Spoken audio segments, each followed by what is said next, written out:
You're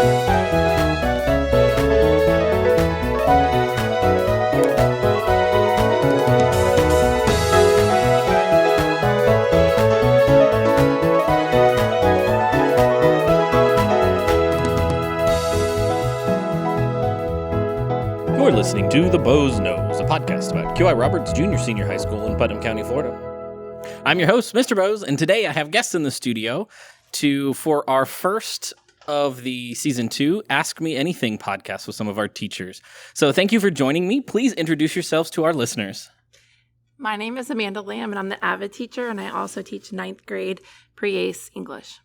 My name is Courtney Rogers. I teach agriculture here, specifically Ag Foundations for 8th graders. I teach Animal Science 2, 3, and 4, and this year I have a new course called Agritechnology. My name is Kayla Davis, and I teach art for all grade levels 7th through 12th. My name is Randy Dew, and I teach music and other select courses. Wonderful. Thank you all for joining me today. So to start off with, what is your favorite QI story or tradition? Let's see. My favorite QI story would probably, I think Joe would want me to share this story, was when I got stuck in the feed barrel on the ag farm. And everyone kind of teases me about it now, but I don't have a first period because I always take care of the animals on the ag farm. And so I don't have students in the morning, and nobody ever wonders where Miss Rogers is. Because they're like, oh, she's on the farm taking care of the cows. And I got stuck inside the feed barrel in the feed shed. I had no way of contacting anyone down below on Earth because the ag farm is so far away from everyone. And I was head first, upside down, for a good 30 minutes trying to shuffle my way out. I had feed bags like stacked around this feed barrel. Why I had it that way, I don't know, but I'm vertically challenged. I'm only 5'3", so that feed barrel is pretty tall compared to my height. And yeah, I was stuck and I couldn't get out, and I honestly thought that I was going to die up there. So I think that's my favorite QI memory, other than maybe dissecting chickens and seeing kids' faces when they dissect those chickens. That's pretty fun in my class. So is 5'3" vertically challenged? Because I think we're the same height. Yeah, I think so. Here, I just thought we were average, guys. If you're upside down in a feed barrel, you're vertically challenged at 5'3". I mean, my feet was waving, like kicking. I kicked so hard to try to get it out, like get out of that barrel. It was pretty bad. How did you get out? I wiggled and finagled and just sheer willpower. You snake yourself out. I snaked out of there. If only there were cameras up there in the feed shed. Need to give you one of the we're putting cameras up there. The EPIRBs or whatever it is that the firefighters wear if they don't move for 5 minutes. I need like a life alert necklace. Get an Apple Watch. Yeah, I got one now. A fall. I have one detected a fall. Your airbags have deployed. It's bad. All right, I have one. Go for it. But mine's obviously pertaining to music or band. But mine is the first year we did the marching band. You can imagine none of them were experienced in marching band. But that's not true. There were like 3 of them that had been in a marching band at other schools, but they, for the most part, the whole band didn't know how to march at all. And I worked all week long on band camp and wrote this real easy drill for them to do. And we had it was really playable music. And we had, at the end of the week, it was actually 7 days we did band camp. We did 7 days. And then on the last day, we did a performance for the parents. And the first thing that I drew up for them was a block. So it's like a square, but it's just like 5 lines of 5. And I had them marching in a block all the way across the field. Not all the way, but like maybe 20 yards across the field. And on the first step, the very first step of the music, that block turned into an amoeba in one count. So the drum major counted them off, and within one step, they were no longer in a block. They just sort of like blobbed into an amoeba on the very first, because I hadn't done a very good job of teaching step size and how to rank and file. So that's one of I tell that story every year to the new people in marching band and go, you didn't have it as bad as they did, because at least the people around you know how to march. Now I got 4 or 5 that are like, oh, I'm scared in there. But it's not nearly as bad as it was the first year when they couldn't even keep a block on the first step. So I enjoyed that. So I think my favorite QI story, because there are many traditions that I like, but I think if we're going to go with, I don't know if I can beat your story, but I don't like birds. So just put simply, I don't like birds at all. And I have many horror stories where birds try to attack me. It's like, it's me against them, okay? And one year, my students decided to bring a bird in the classroom because they knew I didn't like them. And so that's the one that stands out to me the most, because I think it was now me against all of them, and which is pretty accurate, I think, as a teacher. What kind of bird was it? I was just a little pigeon that they caught on campus and decided to bring it in the class. A wild bird? Yeah. Okay, that would scare me too. I mean, you can have the one that attacks my window every fall and spring. Well, they always bring them into my classroom and think that I can fix them because I'm the ag teacher. I'm just the ag teacher, not the vet. Why? They're bringing broken birds into your room? Yeah. Well, how did they break the bird? Well, they find it laying on the sidewalk or something, and they like to bring it in my class. In Kayla's room. They're like, Miss Rogers, can you fix this bird? And I'm just like, Well, now you know where to take them. I mean, I guess a bird is better than like, look, we found this rattlesnake. Well, that's another thing that they've found. We've got pygmy rattlers on the ag farm too, and I call heavens. Mr. Theobald instantly. Well, all the ag kids, don't they all wear boots? No. Well, you need to tell them that's part of the They wear requirement. closed-toed shoes. That is a rule. Closed-toed shoes is a must, but they do not all wear boots, no. Then those They pygmy like rattlers- Converses and Hey Dudes a lot. Oh, yeah, the Hey Dudes. The Hey Dudes is a thing. You don't let them wear Crocs? No, I don't like it when they wear Crocs. No, that's not a closed-toed shoe. I guess, technically speaking, you're right. It looks like it is, but it's got holes all in it. It's got holes all in Yeah. it. And even when they're in 4-wheel drive, it's not. It's not going to work. Ms. Lamb? I cannot think of a story right now. All right. that time. You can get out of one, but you can't get out of Oh, you can't God, get that out was of my all get of out them. of jail free card. All right, so the next question is, if you could time travel, when would you go and why? You can go forward or backwards, but when would you go and why?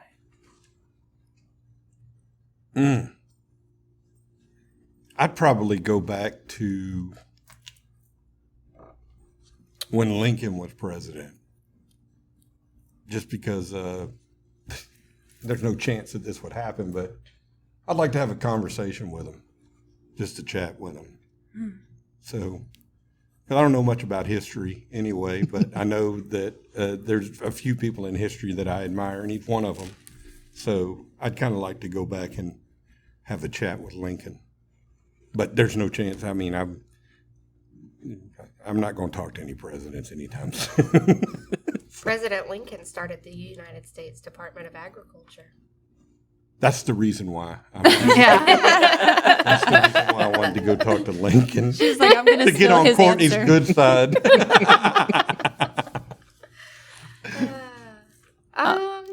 Were you going to go, Kim? It doesn't matter. Okay. I think if I were to choose an era, I would go back to old Florida, where they had the old cracker cows. I wanna drive old cracker cattle. That it's just a big part of my family history, and I like to tell the kids about Florida history and how the cattle industry has really thrived here in Florida, especially in the cow-calf operation. So it works here. And people don't think about it, but before big cities or anything like that, I mean, real Florida natives, that's what we had. We had cows, and that's what we thrived off of, was the cattle industry. So I think that's the era that I would go to. Is it true, I don't mean to get off topic, but is it true that Florida exports the most beef in the country? No. Okay, I'd heard that somewhere. No. I thought, but somebody told me it wasn't Texas. No, Texas is like up in the top, yeah. Okay. Texas is like, yeah, it's up there. But somebody had But told Florida ranks like 10th or 11th. It's like, okay. it's not far behind. That's good. Mm-hmm. Even top 10, that's still a lot of cows. That is. Okay. Mine is not as deep as either one of y'all's. I'd like to go back to the 80s so I could watch Michael Jordan play. That was something I always wanted to do when I was little. I thought I was going to be able to play basketball with him. So I would go back and watch him. Have you seen The Last Dance? No. You need to watch it on Okay. Netflix. You'll love it. Space Jam is your favorite movie? It was? Oh my gosh, it was. Netflix is going to sponsor us soon. I know. That's awesome. The Bo's Nose brought to you by. Yeah. So I guess if this is going to sound really silly, but I like dinosaurs. And so I don't want to go and like live amongst them, but I want to go and see them. So if I could just go back in time to whenever that was and just experience, just these giant animals and of course little small ones, but just walking around me and I get to experience and see what the fossils actually look like. But I also don't want to be eaten, so if it could be in some sort of time travel capsule that's going to be protective of my experience, then that would be what I would do. I also like the idea of going to a time that's more vintage, sort of where the clothing is more elaborate and decorative. And however, if I were to live amongst that time, I'd want there to be more women's rights. So I think that's what I would do if I could time travel. Very good. All right, last question before we dive into the all about you all is quality, integrity, respect. Which one and why? Mine would be integrity. I think being a person of your word and doing what you say you're going to do is a big part of just being a good human. And I try to teach that to my students and hold them accountable. And that's an important one for me. I think I would also choose integrity because I don't think you can have quality or respect without integrity. Doing the right thing with no one's watching. I mean, I feel like that's quality. I mean, in your own work or it's being respectful all the time. I mean, to yourself, to others, to your environment. I just think integrity's. I like that one the most.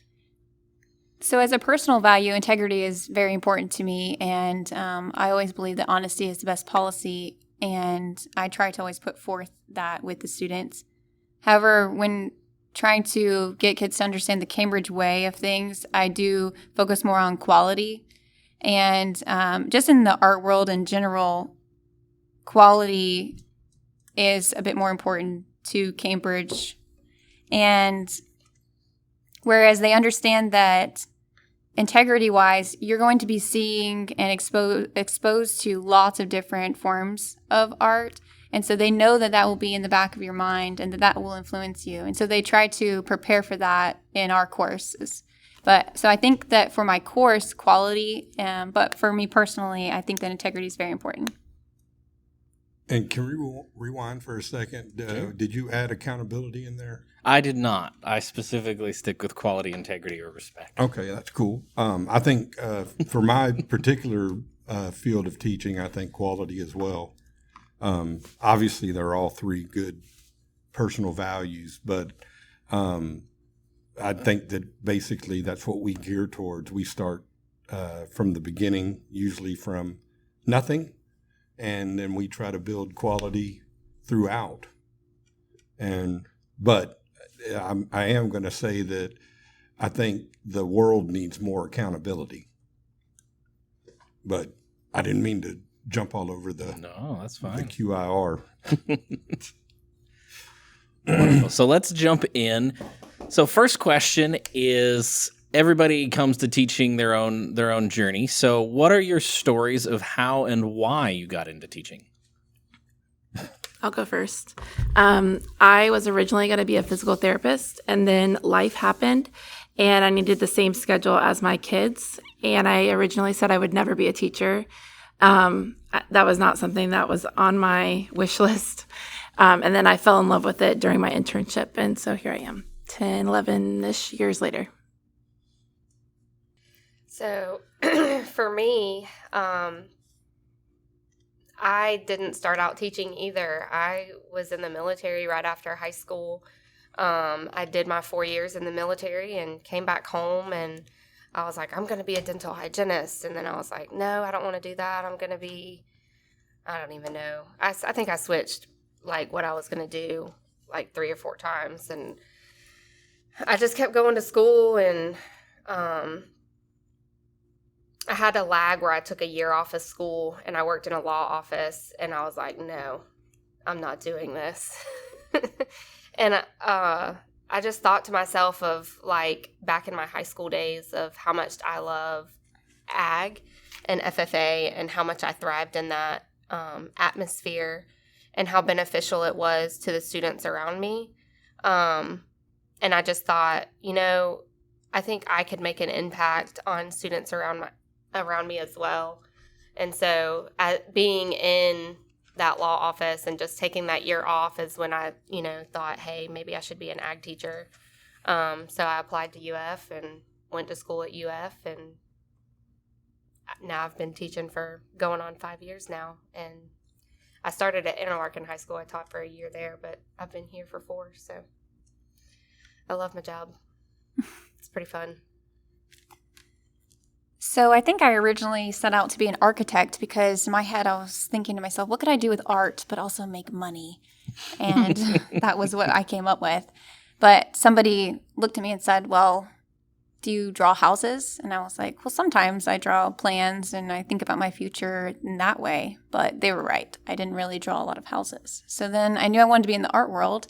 And so I just kind of set out and went to school for art. And while I was in school, I studied abroad and I took a museum class and I did an internship at a museum. So I actually thought that I was going to end up more in the museum world and working directly with artists and or famous artworks.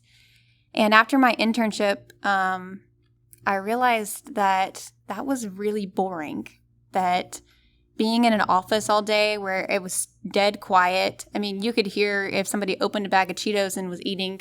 It just wasn't for me.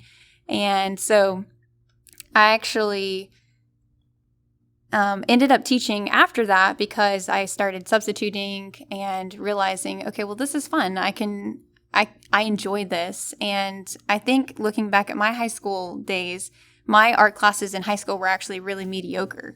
And I liked them and I enjoyed art, but just the techniques and things the projects we were doing just weren't very good. And so I really wanted to provide an experience that showed the techniques that work and techniques that famous artists use. And so in teaching, that was really my goal as I started out. And I do really like teaching art. My turn. Your turn. Well, I started out in high school. I was pretty successful in music. But when I left high school and went to college, I wanted to be a sports broadcaster. So I was in journalism classes. And I had fun in those classes. But pretty much for 4 years in college, I just went to class sometimes and socialized mostly. So I didn't stay in that college after 4 years. So I took a couple years off, worked, lived on my own for a while, and then moved out to Texas and auditioned at this small school in Texas. And when they told me that they were going to give me a scholarship, I was like, cool. And they go, but you only get 75% of the scholarship unless you're a music major. So I was like, okay, I guess I'll be a music major. I'm serious. That's exactly how and so I stayed at that college for 3 years, and then I went to Florida State and got a performance degree. And then when I graduated from Florida State, I spent a year teaching privately down on the east coast of Florida. And then I decided that that wasn't a steady work gig and paycheck. So I applied to the local school district and got an elementary teaching job. I know everybody that knows me looks at me and like, you taught elementary school. I did.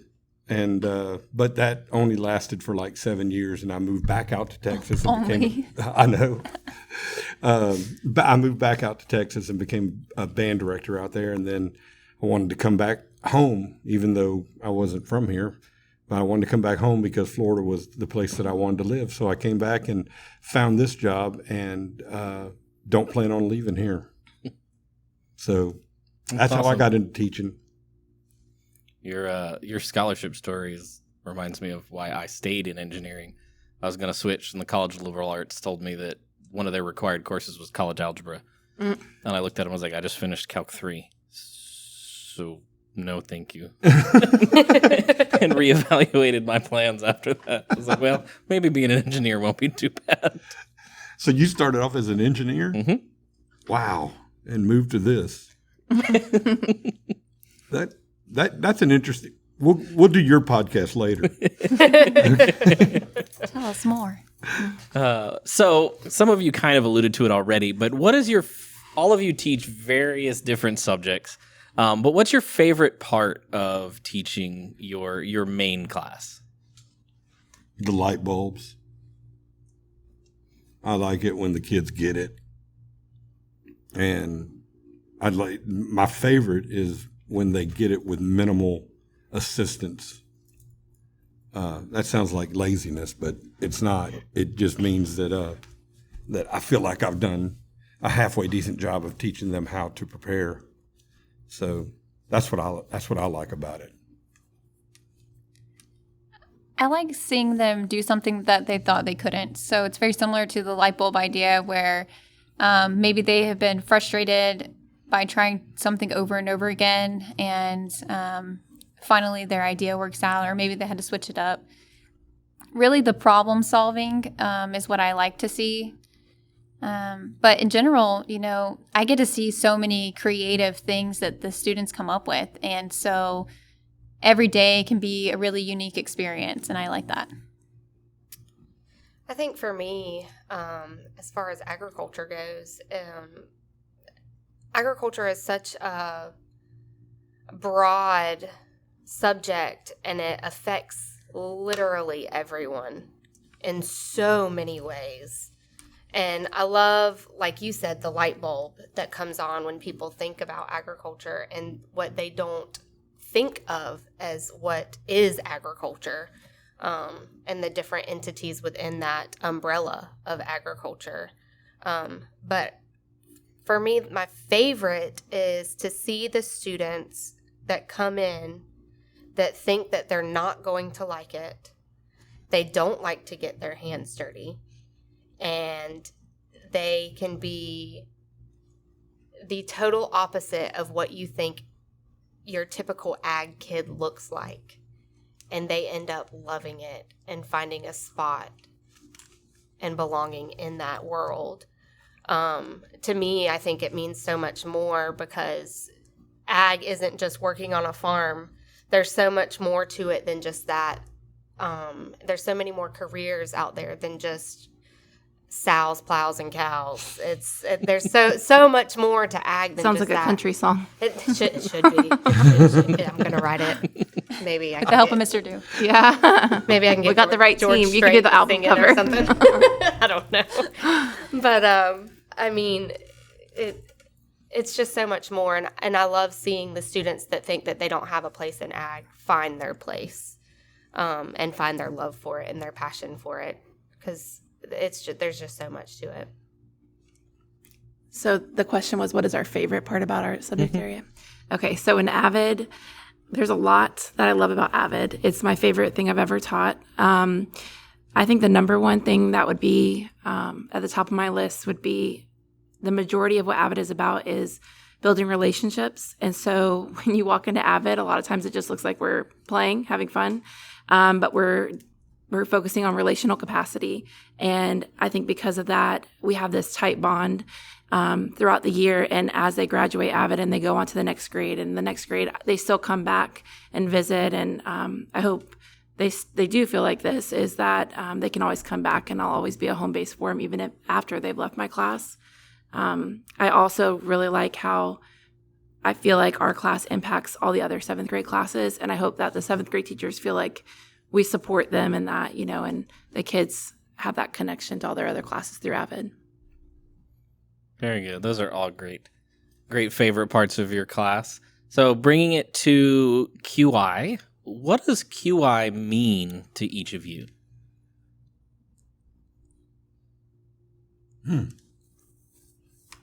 It means, obviously, a job.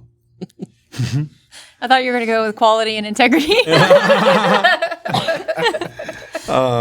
It does mean quality, integrity, and respect, and mutual accountability. And to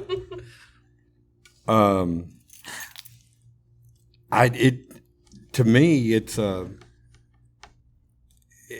family. I mean, I can say that.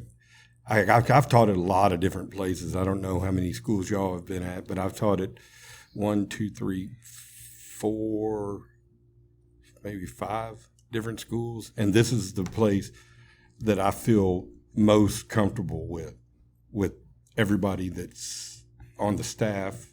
And so it feels like a family. And I try to convey that to my kids in my classes too. I mean, I agree with Mr. Dew. I think that the first word that came to my mind is like a second home. This is the third school or first and third school that I worked at. I don't know. Maybe fourth, I don't know.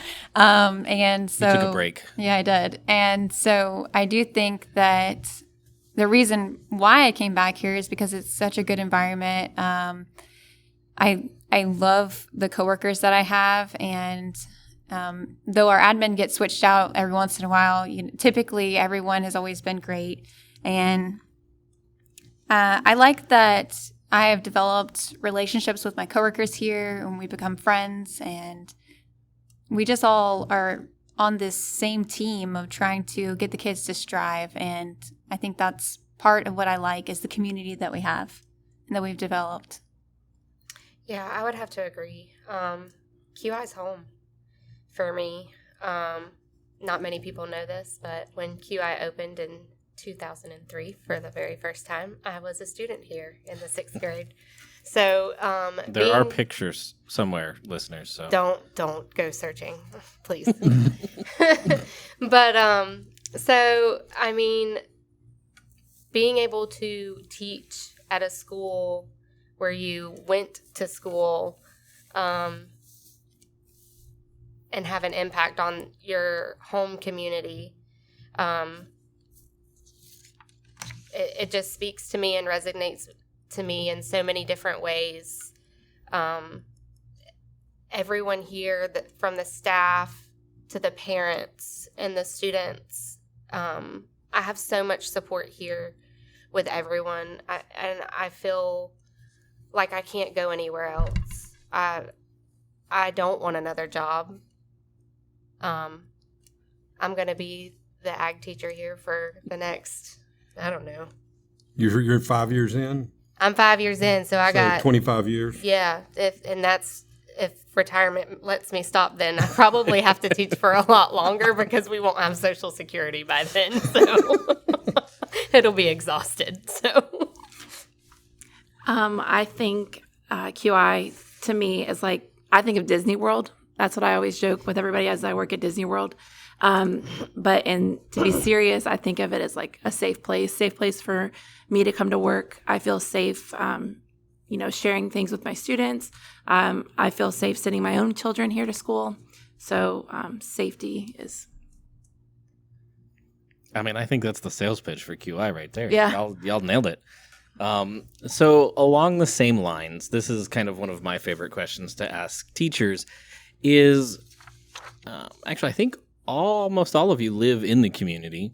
What do you think is an important misconception that the community has about QI that you want to take this tiny platform of my podcast to be like, no, that's not true? That we stole all the smart kids from the county. Did you know that was coming? Because that's what I heard. Because when I got here, it was the second year of Cambridge, I think, and I guess there were only 2 schools at that time in the county that were A schools, and QI was one of them. And just going to other trainings and listening to other people around the county, that was one of the things that I heard. Well, y'all get an A school because y'all stole all the smart kids from the county. So, I don't think that's the case. I think there's smart kids all over the county.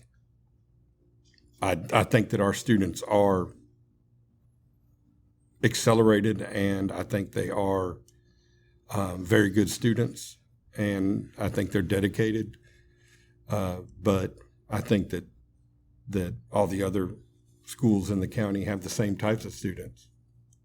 So I think that's a misconception. I think that's a good one to point out. Our entry for admission is not real high. It's if you're willing to try, we'll give you a shot. Yep. The misconception that I would like to scream from this platform is that anybody in the county is capable of succeeding here, and that a lot of kids I have heard is the line, I don't think I could make it there. I don't think I'm smart enough. A lot of kids here work their butts off, and they're able to succeed because they're willing to put in the work. And if you're willing to put in the work, that you can also succeed here. So that anybody can come here. Yeah, absolutely. Anybody can come here. And I mean, if you do get here and feel like you're struggling, there's so many ways that you can get help. So even if you do get here and you're struggling just a little bit, communicate with your teachers. Or a lot of it.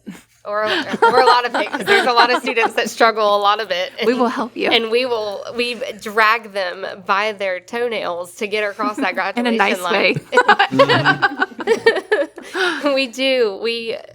We make sure that they make it here at QI, and as a team, I think we do a really great job at doing that. I'd have to agree with them. I also think that there was, for a little bit, this was just a couple years ago, there was this misconception in the community that there was a lot of division out here as far as racial issues go. And I completely disagree. I think that was stirred up with everything that was going on politically. And I think that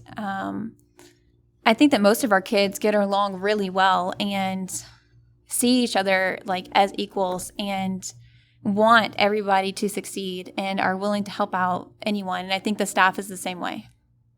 Yep. Can I circle back for a second? Because I thought of my Absolutely. favorite story when you said that. My favorite story would be from my first year here. I was still kind of in awe of the whole Disney World magical vibes going on.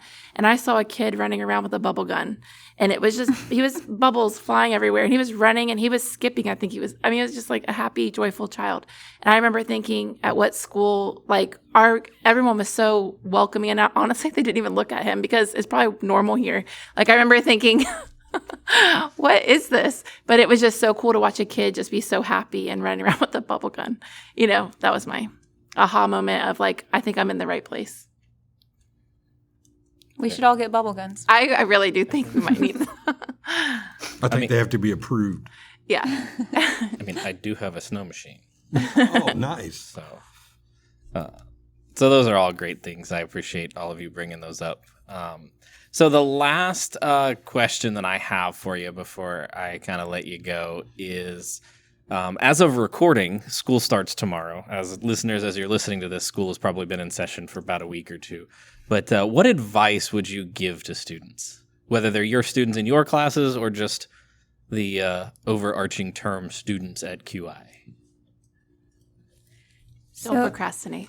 Yeah, and I'd also like to add, don't give up, because I see a lot of this, I see this mindset all the time, and I think people are not used to encountering something that they're not good at already, and this school challenges you in a lot of ways, and it's important to not give up when you are challenged. It's important to persevere and to keep trying. And even though it may not be what you think it should be, if it's the best that you have, then you must move forward with it. And so I think what I would offer as advice is to persevere, to seek out those challenges, to overcome them. And if you're at a point where you're not sure anymore, speak to your teacher, get help. It's important to keep trying. Yeah, I think that's important too. But I also want to point out that there are so many extracurricular activities here that I don't want students to forget that you don't get these years back, and to strive to have fun while you're here. Don't skip out on homecoming. Don't skip out on prom. Don't skip out on the lip dub. Don't skip out on all the fun opportunities that we have here for you for beta or interact or band or FFA or anything like that, because those opportunities and extracurricular activities that we have could be your gateway to finding happiness and your career in life and opportunities for you in the future. So please don't be afraid to take a chance and find something new and step out of your comfort zone, because you never know what you might find. And definitely you don't get these years back, so have fun. Yeah. To piggyback on that, then students, don't feel like you have to get in to do whatever you want to do in life. You have to be part of all of those extracurriculars. Yeah, that's what I see a lot of 7th graders do. Pick one or two and just have, as Roger said, just have fun with it and be really good at that. If that's FFA and you want to go all in, go all in. If that's band and you want to do it, if that's art, if it's beta, if it's student government, if it's interact, find the thing in the group of friends that works for you and just go all in. Yeah, and misconception, circling back, sports, you can play sports at the high schools here. So don't think that if you come to QI, your student can't play sports. We have all kinds. We have a lot of student athletes. We have a lot of student athletes. A lot that of really play, good student athletes. Yeah. really, really good student athletes that play baseball and soccer and football, and we have cheerleaders for Tennis, swimming. tennis and swimming, Track. Volleyball. wrestling and weightlifting. We have so many, and they play for both Palaca, Interlaken, and Crescent City. So we have student athletes for all schools. Mine would be, if you come in here, come with an open mind. And one of the things that I get every year, because I always ask kids, did you think about taking band? No, I don't know how to play an instrument. That's the point. I will teach you how to play an instrument. That's my job. Plus, I don't know how to read music. That's another one. I will actually teach you that too. And chorus, the same thing. Now, obviously, chorus comes with a little extra. You actually have to be comfortable singing and want to sing. But all the other stuff, I promise you, I will teach you. So those of you that are listening on the first week, if you are in an elective that you didn't choose or what have you, you can come to beginning band. I will teach you. Or you can come to ag. Oh, we're going to start that. I will teach you. Wait. Can I come to Yeah. band? Yeah. and ag? I want to learn. I want to Actually, learn to draw. Miss Jacobs just said that she wanted my band class to be during her planning so she could come and learn an instrument. So, by the way, beginning band is 4th period this year. So, any teachers that want to come learn an instrument, come on. You already know your schedule? I didn't even look at mine.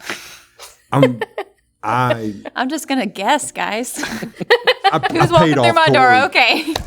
That's what we're doing today. That's what tomorrow's going to be? Yeah. Excuse me, what class is this? Exactly. You're Wait, tall. This must be Ace Art? No, it's like, I've never seen you before, so yep, you're beginning. Beginning art. When I see a bunch of 7th graders, I'll be like, this is the beginning band class. Yep. That's how I do it. It's awesome. Did we get everybody on that? I think we did. Yeah. Alrighty. So before we sign off, does anybody have anything else they want to add? Come to school. I'd like to say that after Kayla mentioned that sometimes the admin gets like shifted around and stuff, I can safely say that the admin here is very, very strong. So I just want to put that out because they're very supportive of everybody, not just me, but I'm speaking from personal experience. So big shout out to our admin because I really appreciate all their support. Absolutely. And I know one of them listens to this podcast on their way to work in the morning. So good morning, Mr. Theobald. I guess one more thing that I would say is that I think part of the reason that we become teachers is because we have this weird obsession with learning ourselves. Yeah. And so I think that as a student, one way to not get as frustrated with your classes and what maybe you don't know yet is to just constantly think of, okay, well, I'm learning though. And just to have that love of learning and to appreciate every class and every teacher and as you move forward, because that's what's going to make you grateful for the experience that you have at school and grateful for the activities that we have. Mm-hmm. And remember, your teachers are human, so be kind. Oh, yeah, we have feelings. Yeah, we forgot matter to tell you all too. that. But we love you guys. We'll be nice. Yeah. I'm have gonna Just feelings. make sure I drink my coffee before you speak to me. What is it that my friend said? That there's 2 rules about the heat. Stay hydrated and watch the way you talk to me. If you come with a pink drink in first period, I won't be mad. You have like 23 pink drinks. Alrighty, so that wraps up another episode of The Bows Knows. Thank you all for taking the time to sit down with me. Listeners, if you like the podcast, subscribe on your favorite podcast player of choice so you don't miss out on future episodes, and please share with your friends. Until next time, excellence in all endeavors.